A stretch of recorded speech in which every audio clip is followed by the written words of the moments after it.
Hindus for Trump, Trump for Hindus. ఈ line అక్షరాల నిజమైంది.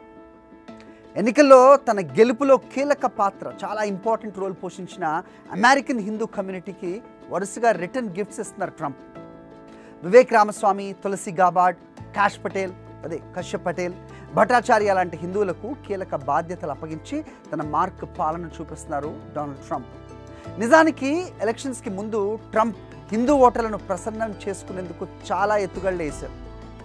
బంగ్లాదేశ్లో హిందువులపై జరుగుతున్న దాడులను రిపీటెడ్గా ఆయన ప్రస్తావించారు. ఎక్కువగా ముస్లింను టార్గెట్ చేస్తూ వచ్చిన ట్రంప్ హిందువుల విషయంలో మాత్రం కొంచెం మెతక వైఖరి పాటించారు. వాళ్ళ పట్ల ప్రేమ చూపిస్తూ ఎన్నికల్లో ప్రచారాలు చేశారు.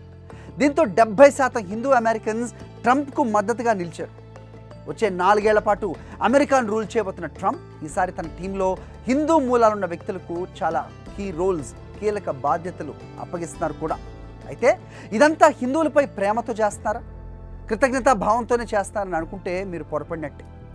ఈ వీడియో చివరి వరకు చూడండి. హిందువులకు ట్రంప్ ఎందుకు ఇంత ఇంపార్టెన్స్ ఇస్తున్నారో మీకు అర్థమవుతుంది.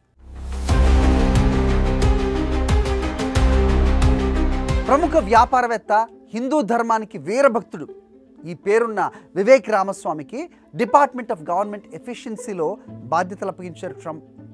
ఎలాన్ మస్క్తో కలిసి వివేక్ పనిచేయబోతున్నారు. ఇది ప్రభుత్వ ఖర్చును తగ్గించే డిపార్ట్మెంట్. కొత్తగా ట్రంపే ఈ విభాగాన్ని క్రియేట్ చేశారు. ఫెడరల్ ఏజెన్సీస్ పనితీరును మెరుగుపరచడం, వలస విధానాల్లో మార్పులు చేయటం ఈ డిపార్ట్మెంట్ ప్రధాన లక్ష్యం. ఇక భారతీయ వలసదారుల కుమారుడు, హిందూ అయిన కశ్యప్ పటేల్ FBI డైరెక్టర్గా నామినేట్ అయ్యారు. సత్యమేవ జయతే నినాదాన్ని గట్టిగా నమ్మే వ్యక్తిన. హిందూ మత ప్రభావం చాలా స్పష్టంగా ఆయన మాటల్లో కనిపిస్తూ ఉంటుంది. అటు నేషనల్ ఇంటెలిజెన్స్ డైరెక్టర్గా హిందూ మతాన్ని పాటించే తులసి గాబార్డ్ను నియమించారు ట్రంప్. అయితే తులసి గాబార్డ్ తల్లి హిందూ మతాన్ని ఎక్కువగా విశ్వసిస్తారు. అందుకే తన కూతురుకు తులసి అని పేరు పెట్టారు. నిజానికి తులసికి భారత మూలాలు లేవు, అయినా హిందువే. ఇక భగవద్గీత నుంచే తాను స్ఫూర్తి పొందానని తులసి చాలాసార్లు చెప్పారు.